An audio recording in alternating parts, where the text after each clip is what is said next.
Buenas tardes, vamos a mostrar la energía de las ondas mecánicas. Esta es la clase, vamos a hablar de energía de las ondas mecánicas. Ondas mecánicas tenemos por el movimiento, por ejemplo, el movimiento circular de una partícula, tenemos el sistema masa-resorte, cuerda-masa y las de sonido. Esas son las que vamos a mirar. Entonces, bueno, aquí tenemos voy a dejar que evolucione solito, vale play acá. Este es un movimiento de una partícula que describe una trayectoria circular y quiero que ustedes observen cómo se mueven esos dos punticos. Ok, ellos colocan los puntos de referencia acá. Vamos a hacerlo lento. Aquí, ¿qué tenemos? R, el vector posición, velocidad y aceleración. El vector posición, veamos, necesito verla de dónde arrancó. Digamos que si arranca del punto 0, en el punto 0 tenemos que el azul que es en X está formando una función coseno y en el punto Y está formando una función seno. Estos dos punticos son los que vamos a observar, ¿vale? Entonces, vamos a dejarlo evolucionar hasta 90. Fíjese cómo esto, bueno, aquí no se observa, pero el vector rojo va aumentando y aquí está, ¿cierto? Aquí está, va aumentando, mientras que el color azul, que es en X, va disminuyendo, ¿cierto? Y si coincide, sí, digamos que si el vector R es A por el coseno de 90, es 0, esto tendría que ser 0, ¿cierto? Y el otro sería A por el seno de 90, que es 1. Listo, ahí está bien. Sigamos. Entonces, sigamos, que evolucione, fíjese cómo el vector azul va aumentando, pero el rojo va disminuyendo, ¿cierto? Ambas son funciones seno. Perfecto, ahí. Fíjese que acá, entonces sería A por el coseno de 180, ¿cierto? Que sería menos 1. Y el otro sería A por el seno de 180, que sería 0. Perfecto. Funciona el simulador. Bueno, entonces acá la amplitud es 10. Amplitud es 10. Bueno, aquí sería la amplitud de, cuando digo A es 10. Bueno, listo, aquí sería, vemos estos dos punticos, aquí sería 10 por el coseno, 10 por el coseno de 270. 0, que sería este punto. Y el otro es 10 por el seno de 270. 0,97 menos 1. Ahí está. Perfecto. Funciona a las mil maravillas el simulador. Lo que yo quiero que observen es que cómo relacionar el movimiento circular con movimiento armónico simple, ¿cierto? Armónico porque eso va de un punto, eso va de R a menos R. R a menos R. R, recuerden que es la distancia entre el 0 y este punto acá, y menos R es desde este 0 a este punto acá. Eso es el movimiento armónico simple. Yo no sé si esto es para cambiar los radios. ¿Para qué es esto? Ah, ¿qué tan lento lo quieres? Ah, súper. Bueno, veámoslo aquí bien lento. Ahora veamos el vector velocidad. El vector velocidad pues es la derivada de la posición con respecto al tiempo. Fíjese que el vector velocidad es un vector que es, ampliemos la amplitud, es un vector que es tangente a la trayectoria, que también tiene, obviamente, como es una derivada, tiene componentes en X y en Y, ¿cierto?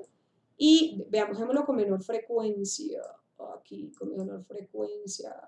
No, sigue, la frecuencia es como la misma, pero la amplitud es diferente, pareciera, como si cambiara el radio. Bueno, muy bien. ¿Sí cambia el radio? No, no lo cambia. Sí, no, no lo cambia. O sea, ¿para qué? Bueno, acá, aceleración.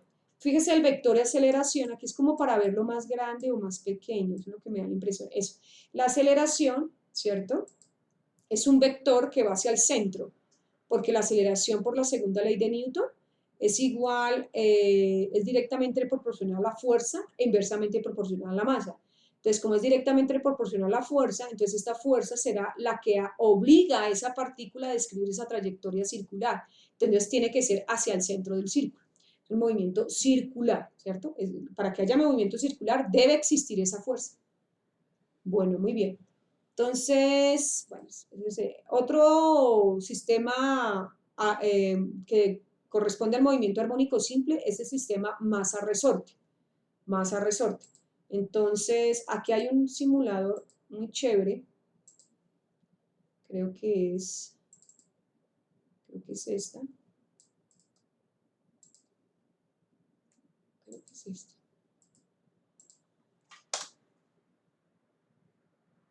Bueno, aquí me muestra realmente lo que ustedes ven en trigonometría, ¿no? Es esa relación, ¿cómo es que se activa? Animar. Entre el movimiento circular, por ejemplo, cómo se forma la función coseno, y es el azul, ¿no? Mire cómo, por eso es que es un movimiento armónico simple, porque ese es el movimiento armónico simple, va de 1 a menos 1, de 1 a menos 1. ¿Sí ves? Eso. Veamos este de aquí, que es de GeoGebra. Estos de GeoGebra son bastante didácticos. Este simulador es bastante didáctico porque relaciona los movimientos armónicos simples. En un sistema mecánico, por ejemplo, el péndulo, si ustedes se fijan, fíjense en los puntos máximos, que es cuando lo máximo que sube al lado y lado, lo mismo que el resorte, lo máximo que se comprime o lo máximo que se estira. O mire también el círculo va de menos R a R en este eje, o bueno, como está mostrando la función coseno, como el simulador que le acabé de mostrar, sería un vector que va de acá a acá, ¿sí? De arriba hacia abajo para que forme esa función coseno. Entonces me gustó bastante este simulador, fíjese en los extremos, ¿cierto? Cuando tiene la misma relación, en los extremos, aquí se comprimió, aquí pasa cuando es por P, pasa por el punto de equilibrio, o sea, cuando este bloque está ahí.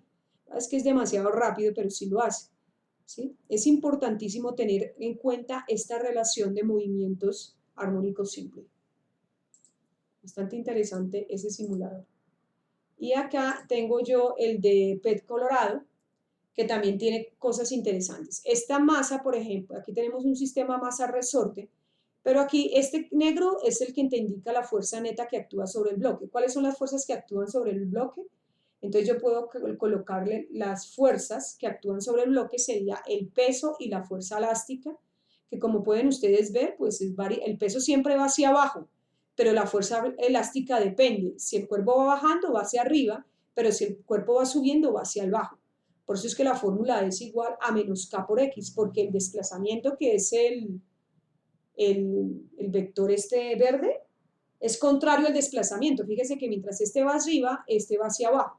Entonces, por eso la fuerza es igual a menos k, que es la constante elástica, por el desplazamiento desde que se toma desde el punto de equilibrio. ¿Sí me entiendes? Este debe ser el punto de equilibrio. No, yo creo que ese no es. El punto de equilibrio debe ser cuando, espérate, le quitamos la masa. Ese es el punto sin la masa, ¿sí? Pero cuando yo lo dejo, lo estiro, con su máxima, ese es el punto de equilibrio, quieto. Quieto, no se está quieto. Stop. Eso. Cuando un sistema está así quieto, estas dos fuerzas son iguales. O sea, la fuerza que ejerce el resorte sobre el bloque es de igual tamaño, de igual magnitud al peso. Ese sería el punto de equilibrio. O sea, el punto de equilibrio sería acá, ¿cierto? Si yo ya lo quiero hacer oscilar, entonces simplemente lo estiro una distancia A, que sería la amplitud, y lo suelto. Y él debe oscilar entre esa amplitud y la amplitud que yo le di, ¿cierto? Bueno, por eso me gustó. Aquí este simulador es bien interesante porque te puede cambiar, por ejemplo, si estás en la Tierra, si estás en la Luna, ahorita estábamos en la Luna, en Júpiter, la gravedad es mayor, ¿cierto? La Luna es un sexto de la Tierra, eso, tocaría personalizar inclusive, bueno. Viendo esto, esto es otra forma de verlo, ¿no? En el sistema masa-resorte, esta es otra forma de verlo. Es como cuando usted tiene una mesa acá, no la consideran porque suponemos que no hay fricción, para que esto se mueva en forma perpetua, así como se mueve en el simulador. Entonces, digamos que cuando el resorte está en su máximo, digamos que esto está oscilando así indefinidamente, alguien lo puso a oscilar y quedó oscilando como loco, ahí oscila. Y entonces uno puede ver por partes ese movimiento oscilatorio. Entonces, cuando yo lo coloqué acá, la distancia que hay de acá a acá se llama amplitud, como lo ven acá. Ese va a ser mi t igual a inicial igual a 0, ¿cierto? En ese punto, en la amplitud, la velocidad es 0, la aceleración es máxima porque la fuerza es máxima. La fuerza que ejerce el resorte sobre el bloque sería la fuerza neta, y esa es la fuerza máxima. y la fuerza máxima por la segunda ley de Newton es igual a masa por aceleración, y la aceleración es esta. Esta sería la aceleración. En ese punto, como la velocidad es cero, la energía cinética se define, a ver si está acá, la energía cinética se define como 1/2 de la masa por la velocidad al cuadrado, como se muestra acá. 1/2 de la masa por la velocidad al cuadrado. Si la velocidad es cero, porque ahí para, entonces pues la energía cinética es cero, y como debe existir que se conserve la energía, porque no hay fuerzas no conservativas como la fricción, entonces debe existir una energía que lo compense. En este caso sería la energía potencial elástica, ¿sí? Que sería 1/2 de la constante elástica por la amplitud al cuadrado. La suma de estas dos, para que se conserve la energía mecánica es la suma de estos dos, debe ser constante para cualquier instante de tiempo, ¿cierto? Debe ser constante para cualquier instante de tiempo. La máxima, entonces, la energía sería aquí la potencial.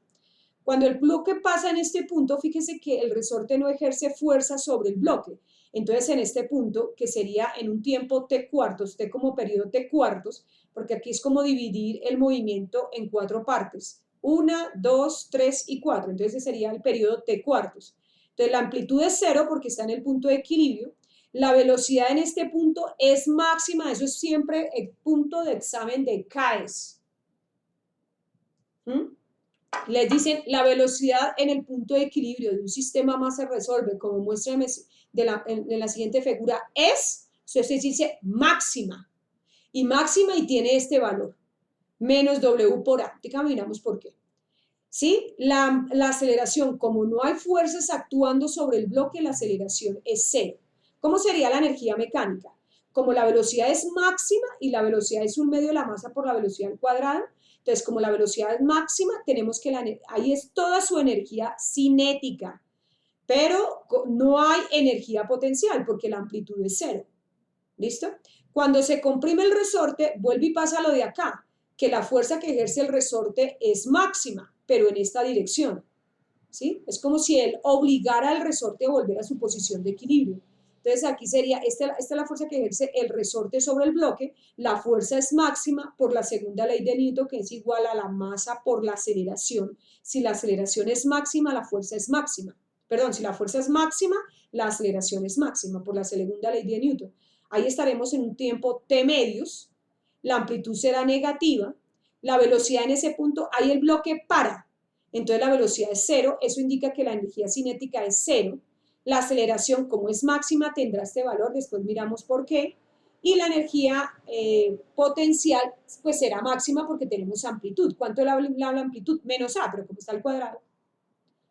En esto sería 3t cuartos, cuando vuelve a su posición de equilibrio sería 3t cuartos, como vuelve a su posición de equilibrio ya sabemos que ahí la posición es cero, la amplitud es cero, la velocidad es máxima, pues tiene que ser máxima para que él pueda continuar con el movimiento, la velocidad.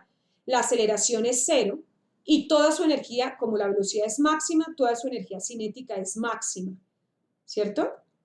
Y como no hay amplitud, la aceleración, la energía potencial es cero, ¿vale? Ahora, aquí también, entonces aquí, en este punto pasa lo mismo que acá, exactamente lo mismo que hay, que aquí la aceleración es máxima, entonces aquí el periodo es t, porque ahí se completa un periodo, ¿sí? Eso es como media función, ya sea seno, parece un seno, ¿no? Porque pasa acá, pasa acá, pasa acá, es una función seno. Entonces aquí sería la amplitud, el periodo t, la amplitud a, porque va de acá a acá, a, ¿cierto? La velocidad ahí para, entonces la velocidad es cero, si la velocidad es cero no tiene energía cinética y tendría entonces toda su energía potencial, elástica. ¿Cierto? Y bueno, y como tiene fuerza, aquí pues la fuerza es la que obliga al resorte siempre a volver a su posición de equilibrio, y entonces si hay fuerza, en ese punto sería la fuerza máxima y tendríamos este valor como fuerza. Así es como, creo que el PET colorado muestra algo como, creo que muestra las energías, que en este caso sería acá. Vamos a colocar esta masa de 100, y fíjese que acá está la energía cinética, energía potencial, bueno, esta es la potencial elástica, bueno, aquí inclusive le meten térmica, ¿no? Y energía total. La idea es que la suma de estos tres, siempre energía potencial gravitacional, energía potencial elástica y energía térmica, estas tres siempre se mantengan, esto se mantenga constante durante, fíjese que durante todo el movimiento. Esto es una constante, no cambia. Pues cambiarán las otras, pero la energía total es constante. Bueno, muy bien. Bueno. Les decía yo que la fuerza neta que actúa sobre el cuerpo, por ejemplo, es menos K por X. Aquí yo se los decía cuando mirábamos esto de acá. Creo que era bueno, no importa cuál. Ah, sí, sí importa porque es donde nos diga los vectores. ¿Sí? Aquí los vectores sabemos que la fuerza y el desplazamiento, si la fuerza va hacia arriba, bueno, aquí fíjense que son contrarias. Entonces, por eso se dice acá que la fuerza es igual a menos K por X. Ese menos significa que mientras la fuerza va hacia arriba, el X, el desplazamiento va hacia abajo. O sea que estos dos vectores van en dirección contraria. Bueno, como por la segunda ley de Newton, la fuerza neta es la fuerza elástica, no en ese caso, solo en este caso acá, ¿no? Tomando este caso acá, la fuerza elástica, cuando está acostado, la fuerza elástica es la fuerza neta. La fuerza elástica es la fuerza neta. Aquí la normal y el peso se anulan. Como aquí no consideramos fricción, entonces la fuerza neta es la fuerza elástica. Entonces, decimos por la segunda ley de Newton que eso es igual a masa por la aceleración. Pero la aceleración la puedo considerar como la segunda derivada de la posición con respecto al tiempo al cuadrado. Bueno, ¿qué nos queda? Que esto menos K por X es igual a esto que está acá.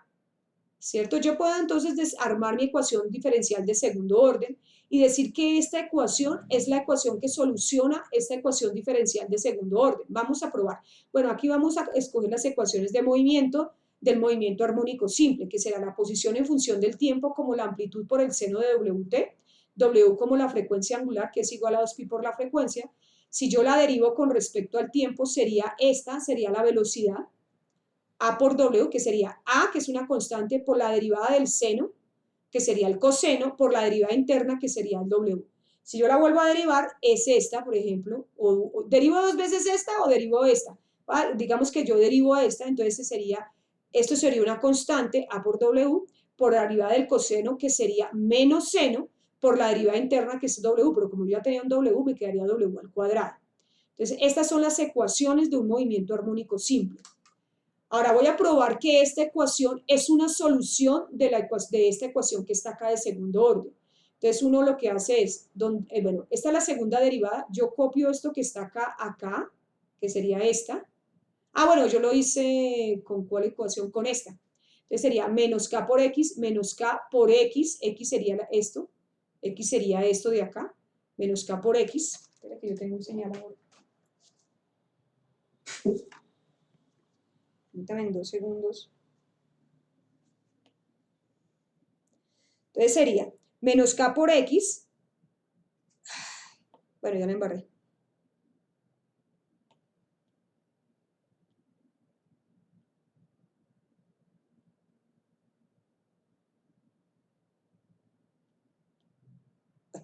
Entonces sería, esta ecuación sería, dice que es, fue esta ecuación que está acá. Dice que es menos K por X, entonces sería menos K por X, X sería este, ¿cierto? A por el seno de WT. Es igual a la masa por la segunda derivada de la posición con respecto a, que esta es la segunda derivada, menos A por W por el seno de teta. Entonces, ¿ahora qué hago? Pues fíjense que aquí el seno de W con el seno de W se va, ¿cierto? Entonces solo me queda, como ambas están negativas, entonces queda positivo. Entonces quedaría, bueno, la amplitud también se cancela y me queda que K es igual a la masa por W al cuadrado. Eso es. ¿Qué significa eso? Que para que se cumpla esta igualdad, K debe ser igual a la masa por W al cuadrado.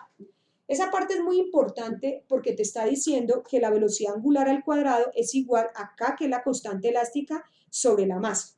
Y nosotros ya sabíamos que el W es igual a 2pi por la frecuencia, pero como sabemos que la frecuencia es el inverso del periodo, puede escribirse como 2pi sobre el periodo.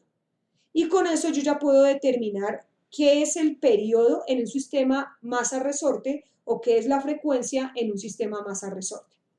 ¿Listo? Pero yo lo que quiero hablar realmente es de la energía mecánica del sistema masa-resorte. Entonces, la energía mecánica como yo les hablaba acá en el simulador, que les decía acá, por ejemplo, aquí tiene energía térmica que no se considera, y la térmica es bastante alta, ¿no? Pero bueno, nosotros no consideramos sino estas dos energías, energía potencial gravitacional y energía potencial elástica, ¿cierto? Esas dos energías, ¿cierto? Lo que les digo es que esa energía total en cualquier punto de la trayectoria debe ser una constante.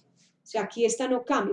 Estas dos pueden cambiar como se mostró mostró acá en este simulador. Venga, les digo dónde. Aquí se puede observar. Aquí se puede observar, por ejemplo, que ahí tiene de las dos energías, ¿cierto? Ahí tiene, bueno, bueno, aquí en el resorte, sí, vamos a ver. Por ejemplo, aquí toda su energía es, bueno, es que este no me gusta, perdónenme, creo que es acá. Esta. Aquí les mostraba yo que en este punto toda energía es potencial, elástica, 1/2 de K por la amplitud al cuadrado, ¿sí me entiendes? Aquí toda su energía potencial es cinética. Aquí toda su energía potencial es energía potencial gravitacional, aquí es cinética, potencial, pero en los intermedios es las dos. En los intermedios es las dos, ¿cierto? Vale. Entonces, la energía mecánica se define energía potencial elástica más cinética. Fíjense que no consideramos, como no consideramos, esto lo consideramos en el vacío, sin fricción, entonces no consideramos la energía térmica, ¿sí? Entonces aquí sería, vamos a determinar qué sería entonces la energía mecánica en un sistema ideal. Sería la potencial elástica más la energía cinética. Que la potencial elástica es 1/2 de K por X al cuadrado, más, ¿cierto?, la masa por la velocidad al cuadrado. Pero ¿qué es X? X es esto que está acá. A por el seno de WT. ¿Y quién es la rapidez? Esta, la derivada de X con respecto a T sería esta. Pues yo voy a reemplazar eso ahí a ver qué me da. Entonces, cuando yo reemplazo, entonces la energía mecánica sería 1/2 de K por, este sería X al cuadrado, más la energía cinética que sería la masa por la velocidad al cuadrado sobre 2. Entonces aquí sería 1/2 de K, la amplitud se eleva al cuadrado y se eleva la función seno de esta manera, ¿cierto? Más m medios, aquí pues todo número negativo da positivo, ¿sí? La amplitud al cuadrado, w al cuadrado por el coseno cuadrado. Donde K, ya habíamos visto, por eso era importante verlo, es donde K debe ser igual a la masa, aquí, cuando hicimos reemplazamos para demostrar que esta ecuación sí es una ecuación que soluciona esta ecuación, vimos que el w cuadrado es igual al K sobre m, ¿cierto? W cuadrado es igual a la constante elástica sobre la masa. Entonces, esa ecuación la vamos a considerar para obtener la energía. Entonces, K, decimos que es la velocidad angular al cuadrado por la masa, y entonces, ¿aquí qué tenemos? Entonces tenemos 1/2, el K lo cambiamos por W al cuadrado por la masa, la amplitud al cuadrado, ¿cierto? Y fíjese que aquí tenemos lo mismo. Ya cambiando este K por W al cuadrado por M, W cuadrado por M, entonces y aquí tendríamos al cuadrado sobre 2, entonces yo podría factorizar este término, y ¿qué me quedaría? La función trigonométrica seno cuadrado de WT más coseno cuadrado de WT. ¿Qué es el seno cuadrado de teta más el coseno cuadrado de teta? La identidad fundamental, eso me daría 1. Y como eso me da 1, entonces esta sería la energía total de un sistema masa-resorte, que sería 1/2 de la constante elástica por la amplitud al cuadrado. Esa es la energía total. La energía total de un sistema masa-resorte solo depende de su amplitud y de la constante elástica. De eso depende la energía total de un sistema. Pues no considerando esas otras formas de energía como la calórica. Este diagrama que está acá me parece súper chévere, ¿cierto? Porque es la gráfica de energía en función de la posición. Esto es cuando el resorte está, por ejemplo, en el punto de equilibrio. Recuerden siempre el primer diagrama, este que está acá. O sea, cuando el resorte está en el punto de equilibrio es acá. Cuando está en A, está acá. Y cuando está en menos A, está acá. ¿Cierto? Que serían estos 3 puntos. Estos 3 puntos y para que sea oscilatorio, vuelve a repetirse. Entonces sería acá. Entonces, cuando la partícula, cuando la masa del resorte, la masa está aquí, entonces vamos a decir, o sea, está en esta posición, vamos a decir que esta sería su energía potencial y que toda esta es su energía cinética. ¿Sí? Si él se acerca al punto cero, que va perdiendo energía potencial, pero aquí la energía cinética sería máxima, que sería todo esto de acá, esta sería la energía cinética. Cuando empieza a comprimirse, entonces va aumentando la energía potencial, pero fíjese que va disminuyendo la cinética. Esta es la cinética y hacia acá se puede ver la energía potencial. Entonces aquí en los extremos la energía potencial es máxima, ¿cierto? Pero en el centro la energía cinética es máxima. Espero me entiendan, o sea, y se observa acá. Aquí en los extremos, que es x igual a menos a y x igual a en los extremos. Como la energía potencial máxima, máxima.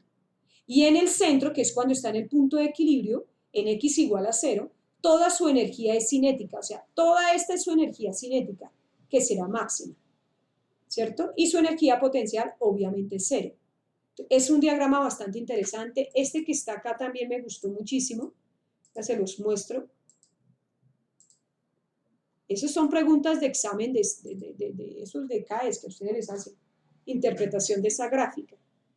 Es un simulador que también me gustó mucho, porque está mostrando las dos energías. Mira, esta roja es la energía cinética en este punto. Esa sería la energía, ese sería, cuando está ahí es cuando está en el punto de equilibrio. Y en el punto de equilibrio la energía cinética es máxima, pero la energía potencial es 0. En el punto de equilibrio. Si este es el punto de equilibrio, aquí puede ser entonces cuando aumenta su amplitud, ¿cierto? Donde en los extremos aquí lo que me indica es que va aumentando la energía potencial, pero disminuyendo la energía cinética, aumentando la energía potencial, pero disminuyendo su energía cinética. Aquí ya se vuelve 0 la energía cinética y la energía potencial es máxima. Aquí disminuye la energía cinética, potencial, disminuye la energía potencial, pero aumenta la energía cinética. Aquí aumenta la energía cinética, pero disminuye la energía potencial. Eso es una interpretación chéverísimo. Yo no me acuerdo si esto tiene animación. Bueno, aquí varía la constante elástica, interesantísimo, la masa, me parece súper chévere, el ángulo de fase, ¿cierto? Esta es la amplitud. Muy chévere este simulador. Entendí que tenía animación. No la tenía. Gracias, pero me gustó. Bueno, muy bien. Entonces, esa es la forma, la idea es que esta energía cinética más energía potencial siempre dé un valor constante. ¿Sí? Aquí en el centro, toda su energía es cinética, pero en los extremos, toda su energía es potencial, elástica. Muy bien, vamos a ver el sistema masa-cuerda, pero para ello yo quiero que observen el siguiente video. Supongamos que tenemos unas cuantas masas que están atadas a un eje por unas varillas rígidas. Estas bolitas están sometidas a la fuerza de la gravedad, por lo que cuando le demos al play empezarán a moverse. Es bonito, ¿verdad? Esto es lo que se conoce en física como péndulo simple y se utiliza en un sinfín de problemas. En este vídeo voy a tratar de explicar cómo se puede modelizar el movimiento de este péndulo desde un punto de vista un poco más matemático. Lo haremos de forma general para todas las posibles oscilaciones y veremos qué diferencia hay con la aproximación conocida para pequeños ángulos. También os recomiendo quedaros hasta el final del vídeo porque habrá una pequeña sorpresa.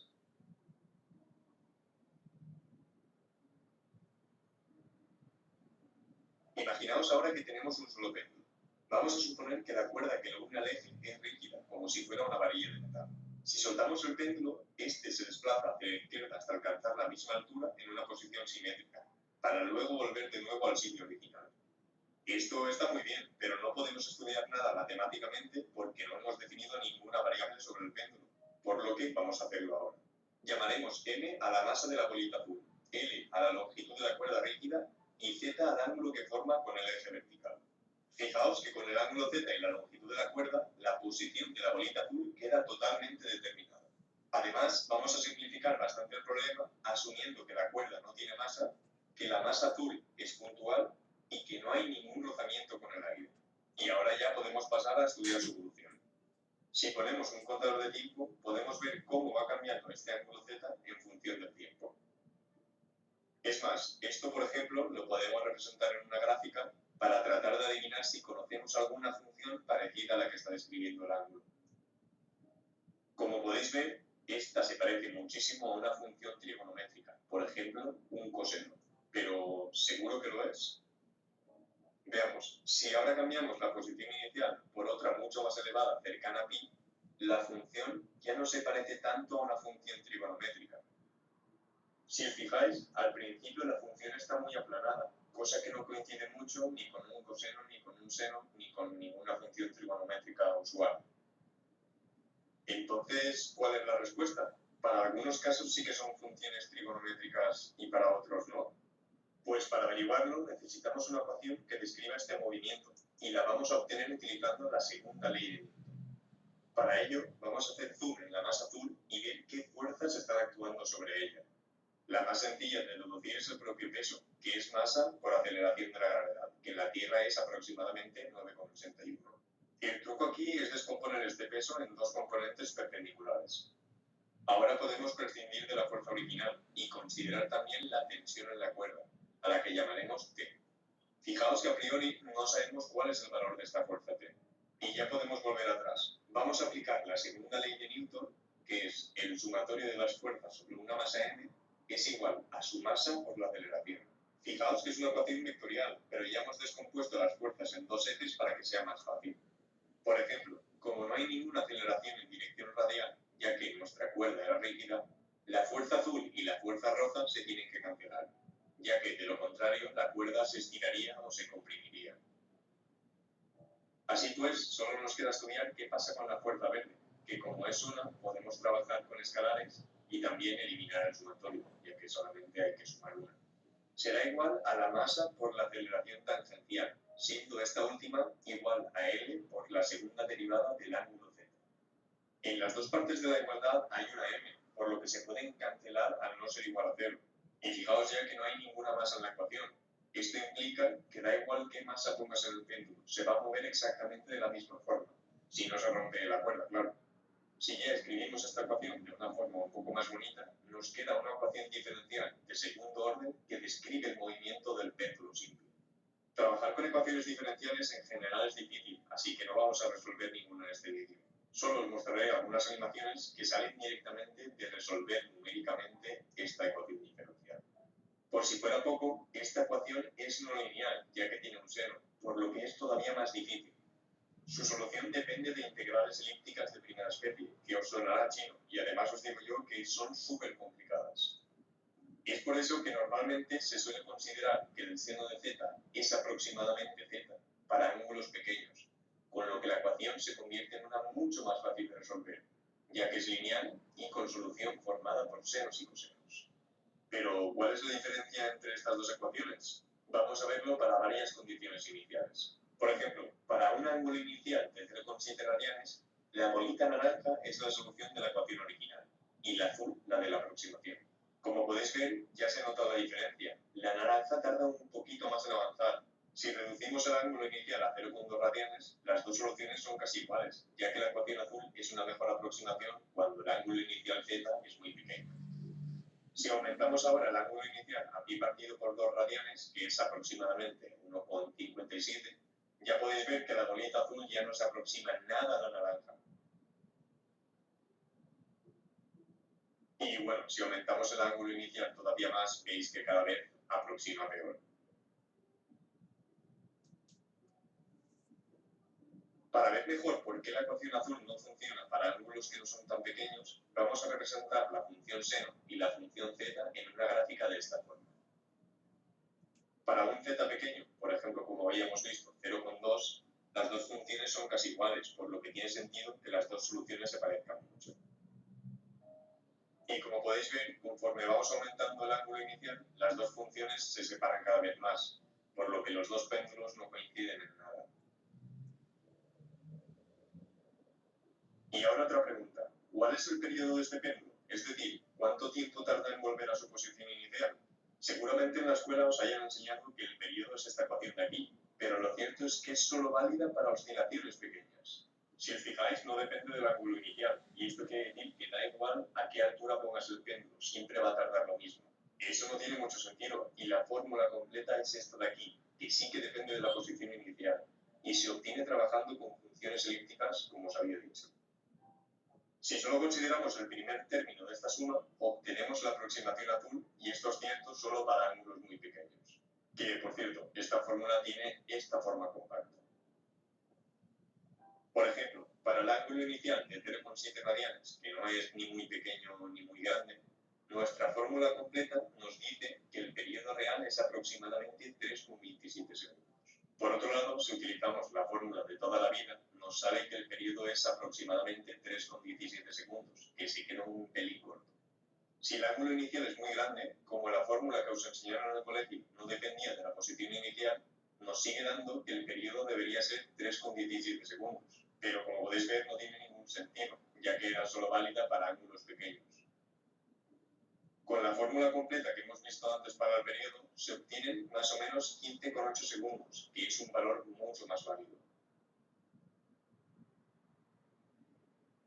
Y ahora vamos a estudiar una última cosa para que todavía se acerque más a la realidad.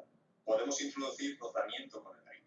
Para ello, lo que se hace es añadir un término adicional a la ecuación que teníamos inicialmente, que depende de la velocidad del péndulo y de una beta, que es un valor positivo. Esto modeliza que cuanta más velocidad lleve nuestra masa, más resistencia va a tener contra el aire, y por eso ese signo negativo. Y pues nada, vamos a ver cómo se mueve el péndulo con esta ecuación.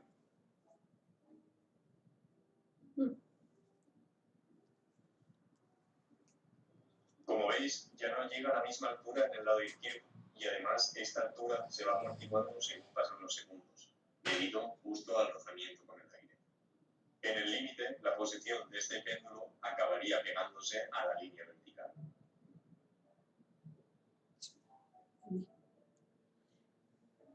Y ya por último, os dejo con una pequeña animación de lo que tratará el próximo vídeo. Como sabéis, hemos estudiado el péndulo simple, pero si colocamos en su extremo... Bueno, ese es uno de los videos que yo considero súper completo con respecto a lo que es el sistema masa-cuerda. Bien, vamos a seguir hablando. Yo lo que quiero introducir es el concepto de energía. Entonces, en el sistema cuerda-masa, ¿cierto? Como se muestra en esta imagen, las fuerzas que actúan son la tensión y el peso. Pero si yo pongo un plano cartesiano a lo largo del eje donde está el peso, la tensión y la componente del peso, sería mi eje Y.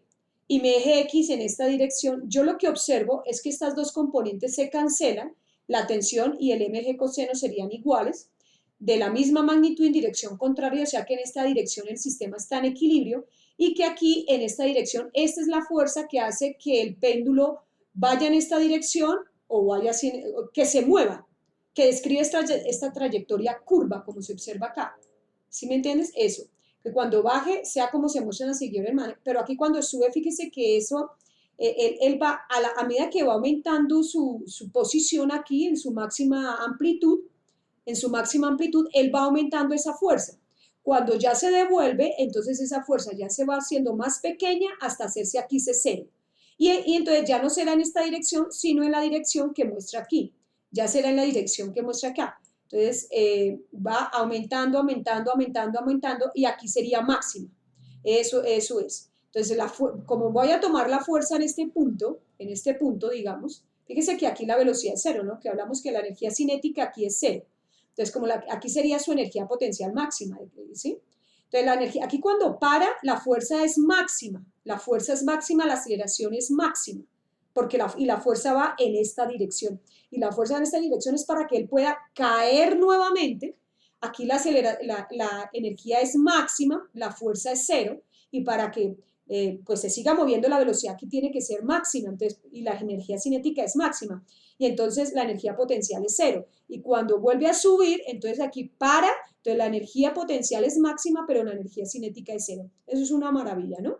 Entonces, listo, vamos a considerar entonces que está en su máximo punto, esta es la máxima amplitud. Como dice en el video, esto sirve solo para ángulos que son menores a 15 grados, porque ya mayores que 15 toca considerar lo que en el video dice. Entonces tenemos esta fuerza neta, que es la componente, si este es el peso y esto es un triángulo rectángulo aquí, si esto es mg, como este es el cateto adyacente, ese será mg coseno de teta, y esta componente, que es esta misma componente, es mg seno de teta, porque ese es el cateto opuesto, ¿no? O sea, esto es un triángulo rectángulo, ¿no? ¿Ok? Entonces la fuerza neta que hace que esta masita vuelva y caiga a su posición de equilibrio o se vaya hacia su posición de equilibrio, porque también tiende a dirigirse a su posición de equilibrio, es igual por la segunda ley de Newton, a masa por aceleración tangencial. Y la aceleración tangencial la vamos a hablar la vamos a considerar, bueno, aquí sería menos mg, seno de teta es igual, que es esta fuerza que acá, es igual a la masa por la aceleración tangencial, que sería la segunda derivada del SS, que es el arco, la derivada de S, segunda derivada de S con respecto al tiempo al cuadrado. Como les dije, el seno de teta, en el video también lo decía, se considera aproximadamente igual a teta, como lo demostraron allá. Entonces aquí es menos g teta es igual a la derivada de s con respecto a tiempo al cuadrado. ¿Pero qué es s? S es una longitud de arco. Entonces yo puedo decir que la longitud la longitud de la cuerda, del péndulo, por el teta, ¿cierto? La longitud de la cuerda por el teta, si no cambio esa L, ¿sí? Por el teta, L por teta es igual a la longitud de arco, ¿cierto? Entonces ya sabiendo que L por teta es igual a S, ¿sí? L por teta es igual a S, entonces yo puedo decir, bueno, saco la primera derivada, la segunda derivada, aquí L es una constante porque L no cambia, el que cambia es el ángulo teta en el tiempo. Entonces puedo decir que esto lo puedo cambiar por L por la segunda derivada de teta con respecto al tiempo al cuadrado, de acuerdo a esta ecuación que está acá. La derivo dos veces, la primera derivada siendo L una constante. Bueno, el que cambia aquí es la longitud de arco y teta. Ya teniendo esta ecuación, pues eso me queda una ecuación diferencial de segundo orden. La ecuación que soluciona, esta sería la ecuación que soluciona esta ecuación diferencial de segundo orden. Vamos a ver. Entonces uno dice, bueno, t de teta es igual al ángulo inicial, que sería la amplitud, que sería en este caso este ángulo de acá, el ángulo de 15 grados, por ejemplo, ¿cierto? Ángulo inicial, vamos a suponer que es el coseno. Coseno de W, puede ser coseno o puede ser seno, no importa. Coseno de teta aquí es W por T. Bueno, yo hago la primera derivada, el ángulo inicial es una constante, entonces sería la derivada del coseno, que es menos el seno, por la derivada interna, que es W. Y vuelvo y derivo. Entonces aquí sería, esto es una constante, y la derivada del seno es menos el coseno, por la derivada interna de W, que entonces ya tenía un W, entonces me queda W al cuadrado.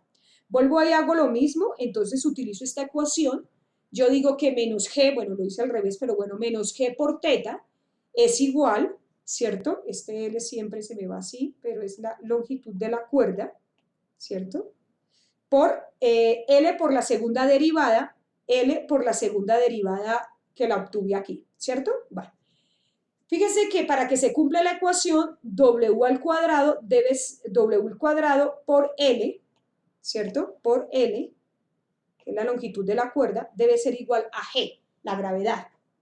Pero yo ya sé que W es 2pi sobre periodo o 2pi por la frecuencia. Entonces, con eso yo ya puedo decir, bueno, aquí digo que W, que es esto, W al cuadrado sería 4pi cuadrado sobre el periodo al cuadrado por la longitud de la cuerda, ¿cierto? Esto es igual a la gravedad, ¿cierto? Y entonces ya, haciendo un despeje, obtengo el periodo. Y el inverso sería la frecuencia. Recuerde que si obtengo el periodo, obtengo la frecuencia, que sería 1 sobre 2pi raíz de G sobre E. Pero eso es lo que yo no quiero. Yo quiero que ustedes miren es la energía total del sistema, masa cuerda. Entonces aquí, en este diagrama, por ejemplo, me gustó este de acá, porque muestra lo que les decía, ¿no? No se ve mucho. Aquí dice energía potencial máxima. Aquí la energía cinética es 0. Perdón, es máxima. Aquí la energía cinética es máxima y la energía potencial aquí es máxima. Bueno, más o menos me gustó eso.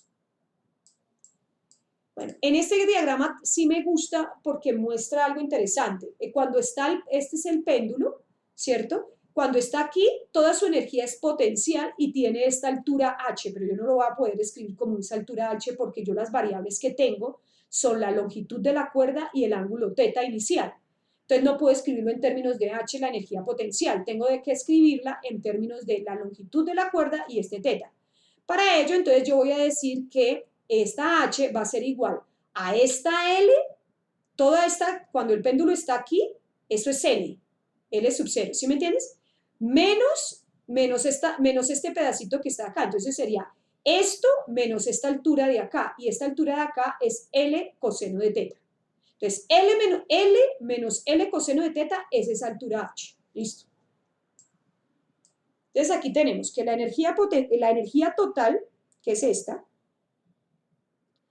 la energía total es igual a la energía cinética. Fíjese que aquí estoy cambiando que es masa por la velocidad, que la puedo sacar también de acá. Yo sé que L por θ es igual a S. L por θ es igual a S. Listo. Entonces yo sé que S es igual a L por θ. Yo digo que la derivada de S con respecto a T, esa es la velocidad tangencial. Y que L, pues si derivo en un lado, tengo que derivar al otro lado, ¿cierto? Bueno, entonces tenemos que esta es la velocidad tangencial y que esta es la velocidad angular.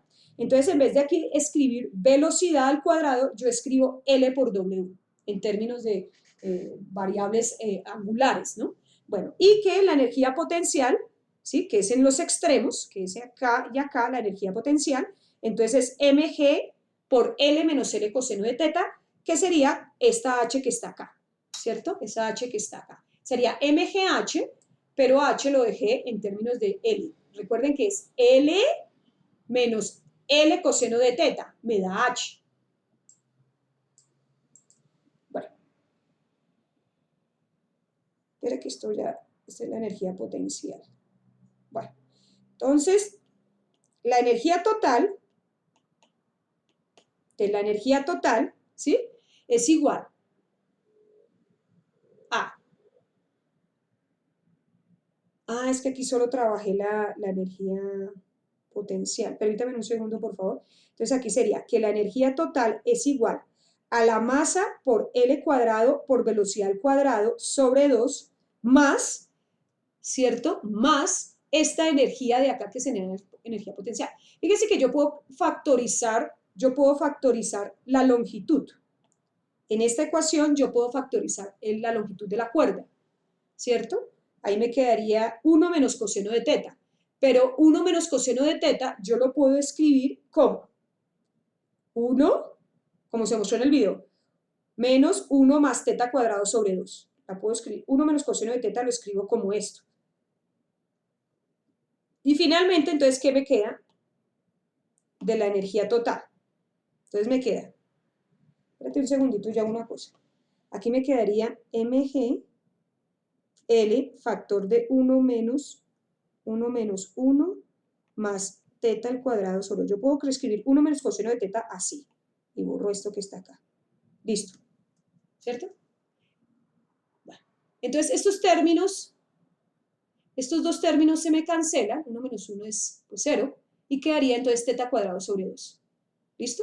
Entonces, al final, ¿qué me queda? Me queda este término, que sería este término, sería la energía cinética, y este con este de acá sería la energía potencial.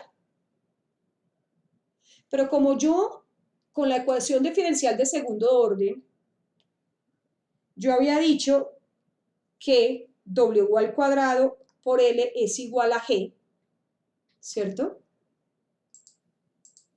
Entonces, W al cuadrado lo voy a sustituir. W al cuadrado es igual a G sobre L, ¿sí? G sobre L, entonces aquí este es W al cuadrado es igual a G sobre L. Entonces aquí, en vez de escribir W al cuadrado, ¿cómo fue que dice? No, este W cuadrado es la velocidad angular, pero la que está acá. Esta es velocidad angular, esta. Menos θ inicial por W por el seno de WT. Esa es la velocidad angular. ¿Sí? Esa es la velocidad angular. Y este θ al cuadrado es este θ de acá. teta inicial por el coseno de WT. Sustituyendo esos dos valores que están acá, aquí me dice que m por L cuadrado por W cuadrado sobre 2, entonces m por L cuadrado sobre 2, ¿cierto? Este sería W cuadrado más 1/2 de mg por L por el teta al cuadrado, ¿cierto? Y bueno, aquí puedo factorizar, ahora sí cambio este W cuadrado por G sobre L, ¿cierto?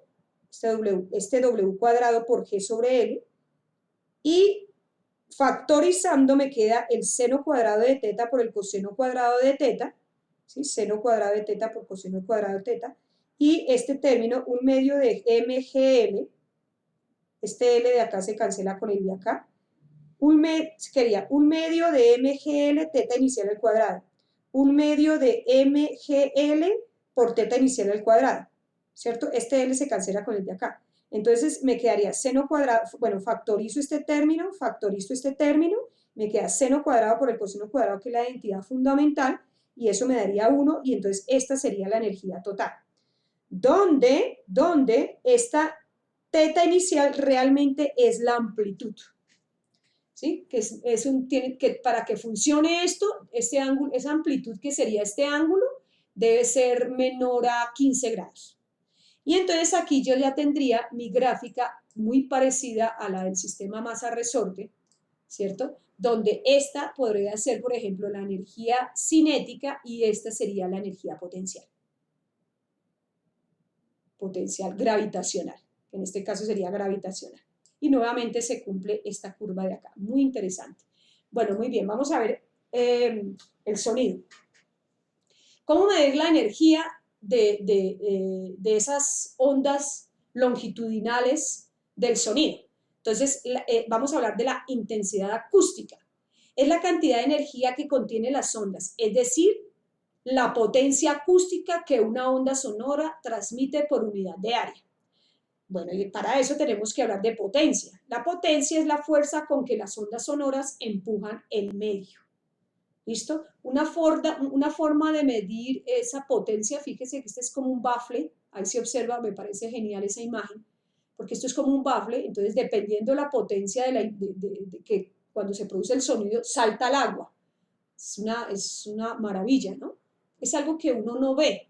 Entonces acá, veamos a ver qué tengo acá. A mí me gusta tener cositas porque pues, no todo uno lo tiene en la cabeza. Entonces uno se vale de simulaciones así para explicar. Bueno, entonces esto es una onda sonora. Dice, modelo de onda sonora. Estas gráficas solo son con respecto a esta partícula de acá. Fíjese que esta gráfica es onda de presión, densidad, ¿sí?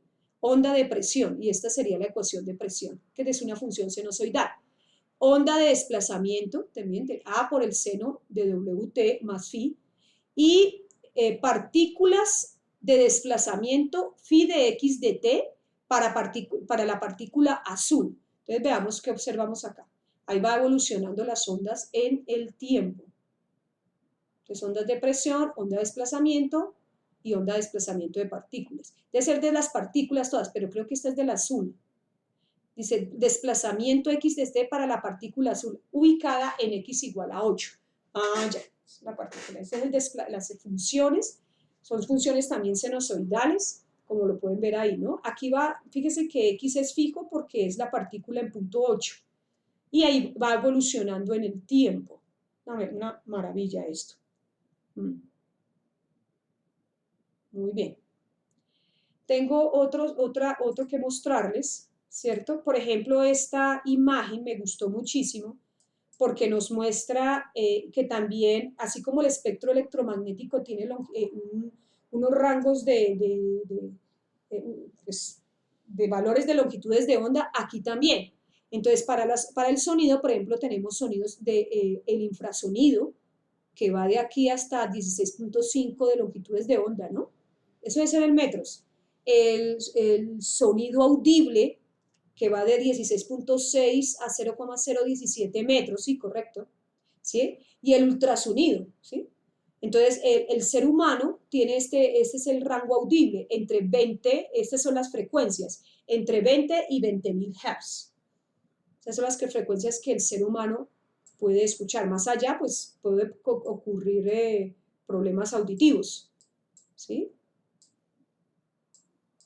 Pues porque la longitud de onda, para longitudes de onda corta, pues la energía es muchísimo más alta y puede dañar el oído. Bueno, acá me encantó este simulador, vamos a ver por qué. Aquí son las frecuencias, mire, creo que es desde 20, bueno, lo pone desde 1, que no se oye, por ejemplo, aquí inicio. La amplitud es esta, gráfica es esta. No se escucha, pero si tú lo pones, ya aquí uno empieza a escuchar, ¿sí ves? Desde 20 a 20.000. Estos serían 2.000. Hijo más chica. Estos serían 6.000, 11.000. Yo estuve haciendo la práctica para escucharlo. Inicio.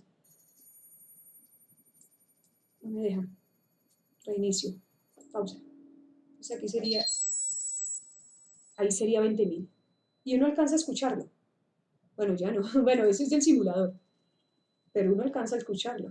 ¿Sí me entiendes? Pero duele eso después de un tiempo, ese sonidito. ¿Sí me entiendes? Pausa, reinicio. Entonces aquí en 40 alcanzas a escuchar, en 50, en 60, en 70. Pero ya empieza aquí a ser muy fastidioso, ¿no? No escucha de 20 a 20.000 Hz. La frecuencia y la energía están muy asociadas. Entre menor frecuencia, mayor energía. Bueno, una forma de medirlo también es con los decibelios. Por ejemplo, el nivel del ruido tenemos acá, el nivel más alto es 150 decibelios. Y eso puede dañar los oídos. Y el más bajo es la conversación sosegada. 70 decibelios, conversación en voz alta. 80 decibelios, interior de vagón de metro, calle con tráfico intenso, cadena de montaje, ¿cierto? 90 decibelios, taller mecánico, claxón de automóvil, 100 decibelios, sirena de policía, discusión o gritos, 110 decibelios, discoteca, 120 decibelios a 130 decibelios, martillo pilón, motor a reacción a 10 metros, 140 decibelios, descargue avión a 25 metros y 150, petardo que estalle al lado. Bueno, chicos, esa sería la energía, ¿no? La energía con que se escucha el sonido.